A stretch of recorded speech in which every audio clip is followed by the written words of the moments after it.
A verdict is delivered early afternoon at the Milimani Law Courts against 6 administration police officers charged with the murder of 7 taxi drivers in Kawangware in 2010.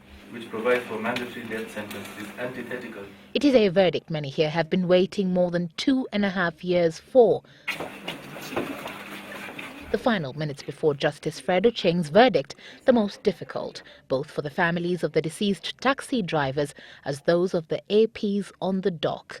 The verdict that was delivered quickly, first acknowledging all arguments presented before the court. 7 persons lost their lives. They too left behind families which used to rely on them. And that is a relevant fact. I do wholly appreciate the difficult job that police officers do.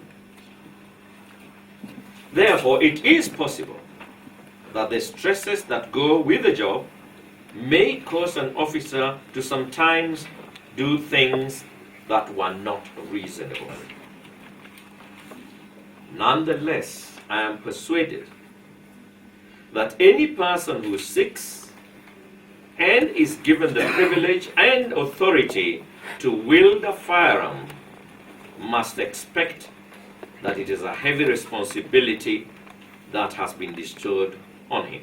Before delivering the final verdict. Given the degree of force that the accused applied, I find and hold that the appropriate sentence on all the counts is death as by law prescribed. A verdict that ended the lives of the APs as they knew it, and one that shattered the families that sat through it, the families through their lawyer vowing to fight on. We are actually going to appeal, and we tend to think that that judgment cannot stand the test of time, cannot stand the test of the Court of Appeal. It will definitely get thrown out. I can say that without fear, without favor. For Mzee Wilson Mwangi, however, this is the justice he sought for all those years. He takes me through a file he has carried with him all this time, a file that holds in it the memory of his 32-year-old son James Mwangi, who was among the 7 taxi drivers shot dead in March of 2010 by the said police officers. From his pictures to newspaper clippings and an obituary page he would rather not dwell on much. Nimefurahi sana sababu ilifanywa hiyo judgment imekuja haki na ukweli. Kwa upande ya judgment nimeona ni sawa. Mzee Mwangi, who has since been taking care of his son's family, his widow and 2 children, telling of what has remained the hardest task for him since his son's tragic death. Sababu ni watoto wachanga. Kama wakati uwezi kama kwenda kuambia watoto kama mambo ingine ambao wewe unasikia ni ushugu au watasikia namna gani.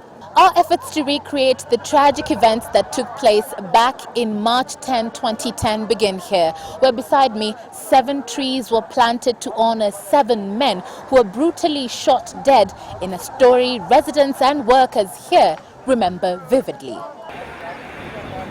The group of taxi drivers were reportedly found here by the officers said to have been on patrol at around midnight, according to evidence tabled in court. The APs opening fire on the taxi operators, some of whom are said to have tried to run away, hiding under a lorry parked nearby. The officers said to have further accosted them, shooting them severally. The evidence in court proving that the officers jointly fired 61 bullets at the taxi drivers who were said to have been unarmed. Stephen Watene helps retell that story at the Kawangware Center to anyone who cared to listen. He was among the taxi operators attacked that night, one of those who luckily escaped unhurt from the tragedy. He agrees to speak to us, but when we ask him if we could hold the interview at the scene where it all happened, he refuses. He has never set foot there since the tragedy, despite the fact that it is only just meters away. Nikatafuta kujificha, nikajificha katikati ya kanyumba ya Sainileta na kanyumba kingine. Na hapo ndio nilikuwa mpaka hawa wengine wakikufa wote mpaka asubuhi. Stephen no longer operates his taxi. He in fact sold his old car, which he had used in his business for over 10 years. That incident scarring him for life. It is a verdict that has sparked intense debate here in Kawangware, as the entire country, from those whose school of thought borrows from the quote, "An eye for an eye leaves the whole world blind," to the school of thought that reckons those who live by the gun die by the gun. Both schools, however, reckoning that the reforms in the institution that is the judiciary cannot go unnoticed. Evelyn Wambui, Citizen TV, Nairobi.